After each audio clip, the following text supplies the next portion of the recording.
Fala, pessoa forte, tudo bem com você? Bem-vindo ao episódio aqui do podcast Papo Forte. Mais gorduras, mais carboidratos, qual é melhor para a sua saúde, na verdade? E como você sabe, aqui semanalmente você tem acesso a dicas exageradamente honestas, sobre saúde, emagrecimento, nutrição, mentalidade, baseado em ciência, baseado em experiência, tudo na lata, na verdade? E hoje eu quero falar para você sobre essa questão de mais gordura, mais carboidratos, aqui um faz bem, um faz mal.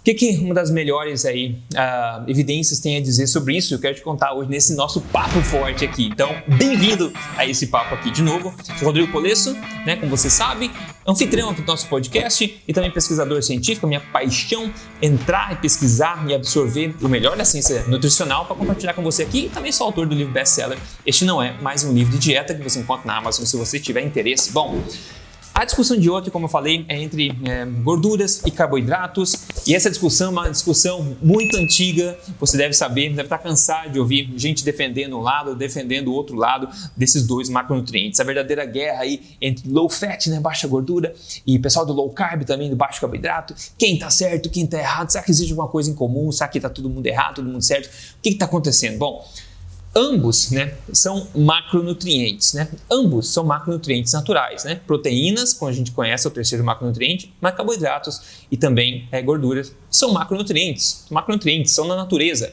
são naturais. Será que um é maligno e o outro não? Será que um deles é inerentemente maligno e a gente não sabe? Bom, será que a gente queima mais gordura ou comendo mais carboidratos também? É outra grande pergunta que muita gente está interessada por aí. Pois é, interessante, E sobre isso eu quero trazer uma parruda evidência aqui hoje para a gente discutir junto, tá? Eu sempre tento trazer uma evidência legal para a gente poder embasar a nossa discussão e, claro, eu sempre facilito também o entendimento dela para a gente discutir tudo na mesma página aqui, independente do seu tipo de conhecimento científico, O que eu estou trazendo hoje para vocês aqui é uma meta-análise de ensaios clínicos, ok? Que foi publicada em 2017 no jornal Gastroenterology, de gastroenterologia. E o que eles fizeram nessa meta-análise? Bom, para começo de história, meta-análise é basicamente quando você agrupa um conjunto de estudos, que tem uma quantidade de pré-requisitos para você incluir estudos, nessa meta-análise, e você basicamente avalia todos os estudos, e tenta colecionar os dados de todos e achar se tem uma tendência de resultados ou não, tentando manter a maior quantidade possível de variáveis constantes entre esses vários estudos. E essa é uma boa revisão da literatura, na verdade, entre esses aspectos de gordura e carboidrato, porque eles juntaram 32 ensaios clínicos muito controlados, onde toda a comida desses ensaios clínicos que eles analisaram foram controladas pelos cientistas, pelos líderes do estudo, de forma que eles tinham certeza do que as pessoas estavam comendo. Outra coisa ainda é que todas as dietas que foram comparadas eram isocalóricas. Isso é interessante. Isocalórica quer dizer a mesma quantidade de calorias. Então eles pegavam uma dieta que era mais alta em carboidrato, por exemplo, que tinha, 2.000 calorias, e comparavam com outra dieta que era mais alta em gordura, mas também tinha 2.000 calorias. Para a gente ver realmente se tinha alguma diferença em algum aspecto das pessoas, quando a maior porcentagem da alimentação dessa pessoa é carboidrato ou é gordura, sendo que a gente mantém a quantidade de calorias total igual entre as duas coisas. Uma forma bacana de a gente analisar se um macronutriente ou outro tem um impacto significativo em alguns aspectos medidos nessa meta-análise aqui. Então, basicamente, eles identificaram, dentre esses 32, 28 desses estudos, que bateram basicamente os pré-requisitos para o aspecto de gasto de energia, ou seria, digamos, como quase o metabolismo basal, basicamente, mas o gasto de energia total das pessoas. Assim, se a pessoa come 2.000 calorias numa dieta, quando a maioria é carboidrato, por exemplo, e 2.000 calorias, onde a maioria é gordura, qual desses dois grupos de pessoas queima mais calorias por dia? Será que é o pessoal que come mais carboidrato ou come mais gordura? Então eles tentaram ver esse gasto, gasto calórico por dia dessas pessoas.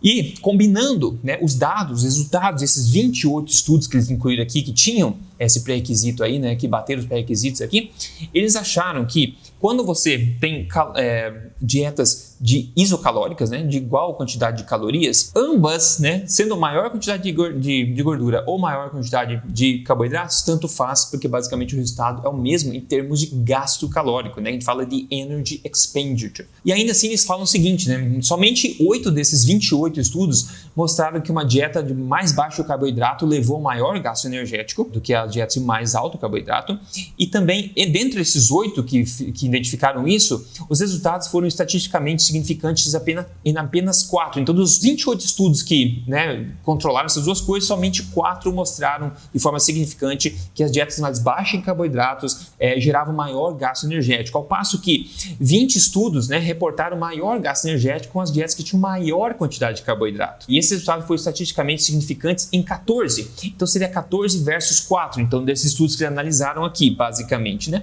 Mas no final das contas, eles viram que basicamente o gasto de energia foi o mesmo quando você mantém a mesma quantidade de calorias, você comer mais carboidratos ou menos carboidratos, não muda tanto aí a história. E agora outro aspecto que eles viram também em termos de adiposidade. Será que promove mais adiposidade você consumir, sendo a mesma quantidade de calorias de novo, mais carboidratos ou mais gorduras, né? Qual será que produz mais adiposidade? E eles relataram aqui vários estudos também dentro dessa meta-análise que fizeram isso. Você pode ver nesse gráfico aqui comigo agora, eu vou te explicar, se você está assistindo a versão em vídeo, se não está ouvindo em áudio aqui não tem problema. Mas basicamente tem um gráfico onde eles colocaram o resultado de cada um desses estudos incluso na meta-análise em termos de adiposidade. E o que está à esquerda, numa linha central aqui, basicamente favorece uma dieta de mais baixa gordura. E o que está à direita, uma dieta mais baixa em carboidrato. E a gente vê que a grande maioria aqui com excesso de basicamente 3 estudos favorecem as dietas mais baixas em gordura em relação à adiposidade. Interessante esse tipo de coisa, né?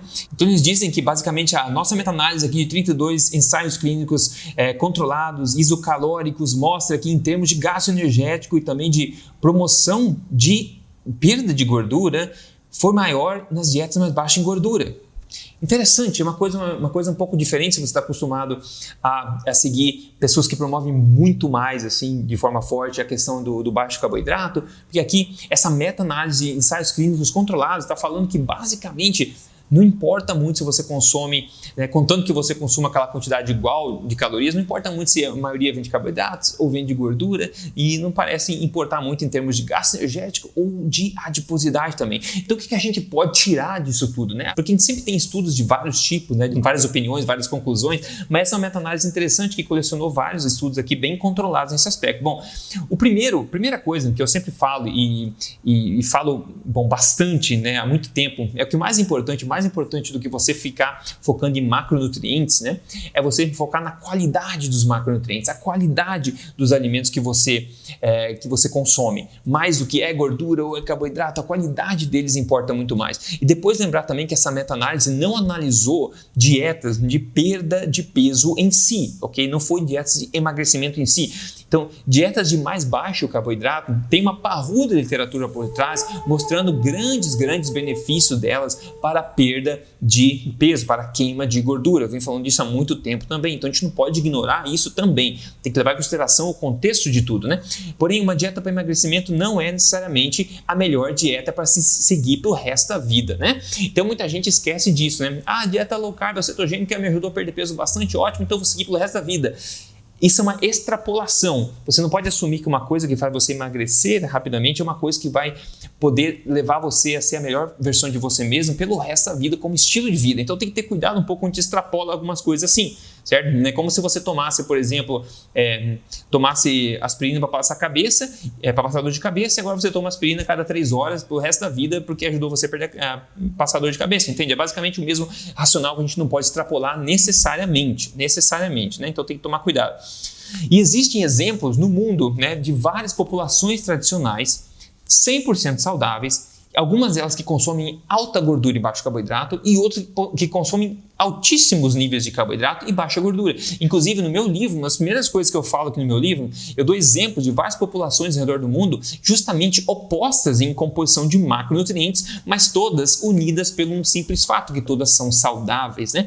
Então, a gente vê que a importância do macronutriente não é tão importante quanto a qualidade do ambiente e também a qualidade dos alimentos que você consome. A qualidade é sempre mais importante do que a quantidade ou a mera composição dos macronutrientes, né?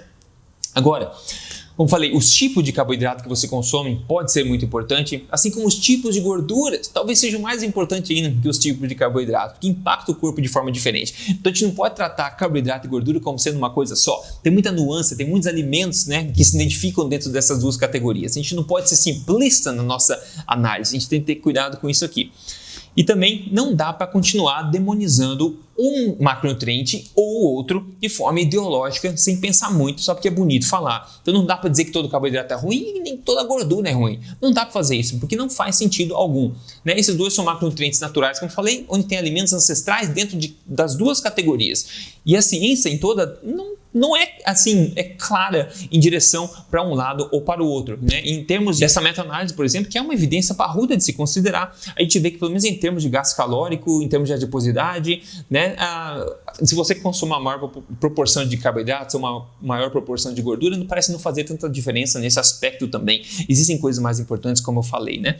Então isso é importante para a gente poder perder um pouco daquela fissura ideologia, talvez, de querer abraçar, fazer parte de um time ou do outro e entender que a alimentação humana vai muito além disso e a gente consegue adaptar a distribuição de macronutrientes de forma estratégica, de acordo com o objetivo de cada pessoa e de acordo com os problemas, preferências de cada pessoa também e a fisiologia de cada pessoa. Quando a gente escolhe o time, a gente acaba perdendo um pouco a oportunidade de ver essas oportunidades de adaptações, né, com outros macronutrientes também. Quando você segue uma alimentação forte, que pode ser baixa em carboidrato, pode ser baixa em gordura, pode ser mais generosa em um ou outro, dependendo do teu objetivo, como eu acabei de falar, porque ela é baseada na qualidade da alimentação para cada objetivo. Mas quando você faz isso para emagrecimento, por exemplo, você vê resultados incríveis. Eu sempre gosto de mostrar um caso de sucesso aqui, e quem me mandou o caso de sucesso aqui foi o Leonardo Rodrigues. Ele falou: obrigado por tudo esse ano, eu perdi 21 quilos em 90 dias graças aos seus ensinamentos, que Deus continue te abençoando, obrigado, porque através dos seus ensinamentos você está salvando muitas vidas e de algum tipo de doença relacionada à obesidade. Um forte abraço, obrigado Leonardo por tudo aí. E se você está assistindo e acha que esse tipo de conteúdo é importante, né, que é útil para as pessoas, eu só peço que você passe à frente a palavra, porque é gratuito aqui o podcast Papo Forte, você encontra no Spotify, no Google, na Apple, no podcast, no YouTube também, você pode assistir, é só procurar podcast Papo Forte com o Rodrigo Polesso, estou aqui sempre compartilhando tudo com você, se você tem a cabeça aberta e gosta desse tipo de informação, né? Bom, estudar nutrição, na verdade, experimentar com isso, mudou a minha vida, está mudando a vida de muitas pessoas, graças a Deus que eu compartilho esse conhecimento também, e por isso que eu tenho tanta paixão em compartilhar esse assunto, né? Agora eu quero falar para vocês qual foi a minha última refeição. Agora sempre varia, às vezes varia bastante, às vezes varia menos. Como eu estou aqui no México agora, eu tenho que aproveitar comidas mais locais aqui, por exemplo. Então, frutos do mar tem bastante aqui, frutas também tem bastante aqui, frutas tropicais, né? Então, basicamente, eu comi uma combinação desses dois aqui. Eu comi camarão, fiz camarão na manteiga e coloquei um queijo no camarão também. E de sobremesa, e logo depois eu comi a metade de um baita de um papaya desse tamanho, assim, um mamãozão desse tamanho. Então, perfeito também. A gente vê proteína de qualidade, gordura de qualidade e carboidrato de qualidade, todos naturais, né? Não precisa ficar xiita a respeito de um ou outro macronutriente, mas existem sim adaptações específicas que a gente pode fazer de acordo com o objetivo de cada um. Se o teu objetivo é emagrecimento, basicamente, eu faço todas as adaptações e sugiro para você como fazer de forma poderosa no meu programa de emagrecimento. Então, se você tem interesse em emagrecer, eu sugiro que você veja aqui depois do podcast, aqui o código emagrecerdevez.com.br, que pode ajudar, como já ajudou quase 50 mil pessoas por aí, ok? E a dica exageradamente honesta de hoje, que sempre tem uma dica exageradamente honesta aqui, é basicamente isso que eu falei para você. Não ficar chita, não abraçar, não participar do clube do bolinho, o clube do carboidrato, o clube da gordura e parar de criticar um ou outro só porque é bonito, só porque você construiu talvez uma personalidade, construiu talvez uma autoridade criticando um ou outro. Eu acho que a ciência tem que ter prioridade e supremacia sobre a ideologia também. Quando a gente se encurrala basicamente por causa de ideologia, a gente acaba prevenindo a evolução, a nossa própria evolução também. Quando a gente começa fechar o olho para coisas que a gente não concorda, ou a gente não quer saber que é verdade, né? Que você não quer escutar a verdade, né? Blá, blá, blá, pode falar, blá, blá, blá. Você não quer escutar a verdade porque a tua ideologia é muito forte e você não sabe como é que você lidaria com você mesmo caso você visse que aquilo que você vem falando não está certo. Isso é uma dor que dói muita gente, mas é dor pior do que essa, você continuar falando coisa errada e piorando ainda mais, não é verdade? No final da vida você vai lembrar da sua história e as pessoas vão lembrar de você também pela sua integridade, pelo que você fez. E se você mudou de opinião, ajustou sua opinião ao longo do tempo, eu acho que isso deve ser honrado, é uma ação nobre, uma atitude nobre, e eu sempre prefiro ser guiado pela ciência de fato, e sempre pensando e entendendo como tudo entra em contexto também, né? Então, desde o meu livro, até antes disso, eu venho falando que não dá para ficar odiando carboidrato, odiando gordura de forma chita, de forma cega, porque isso não está correto, nem evolutivamente falando e nem cientificamente falando. falando. Então essa é a minha dica exageradamente honesta de hoje, né? Vamos ter um pouco mais de sobriedade nutricional, não é verdade? Maravilha, pessoal. Se você curtiu esse podcast, eu só peço pra você passar à frente, né? Pede pra galera aí, escuta o Papo Forte lá com o Rodrigo Polesso, Papo Forte, só procurar no Google, qualquer lugar, no Spotify você acha lá, você pode escutar ou assistir no YouTube também. Eu espero ter sido útil pra você, foi um prazer compartilhar essa informação com você e semana que vem tem mais aqui. Um forte abraço e a gente se fala. Até mais.